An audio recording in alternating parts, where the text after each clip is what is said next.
Ukraine warns Russian tourists to avoid unpleasantly hot Crimea. Ukraine's defense ministry published a post on Twitter yesterday, taunting Russian tourists visiting the Crimean Peninsula, that stated that, unless they want an unpleasantly hot summer break, we advise our valued Russian guests not to visit Ukrainian Crimea. The Weeping Tourist mocking post was issued following the deadly Ukrainian attack on Russia's Sake air base in Crimea that houses a Russian naval aviation unit assigned to the Black Sea Fleet.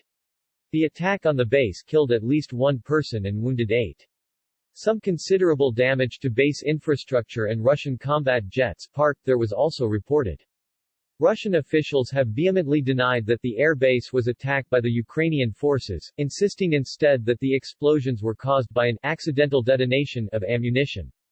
Earlier in the war, Russian officials used the same explanation to explain the sinking of the Moscow missile cruiser, the largest Russian warship to be sunk in wartime since the end of World War II and the first Russian flagship sunk since the 1905 Russo-Japanese War. Ukraine said that their forces fatally damaged the ship with 2 R-360 Neptune anti-ship missiles, while Russia insisted that the cruiser sank in stormy seas after a fire caused munitions to explode.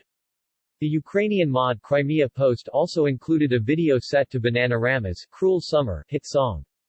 U2.B. The video shows the scenic shots of the famous global tourist destinations, explosions erupting at Russian Sake air base earlier this week and the footage of Crimean beachgoers fleeing the air base blasts, with large plumes of smoke seen in the background as they scramble to safety.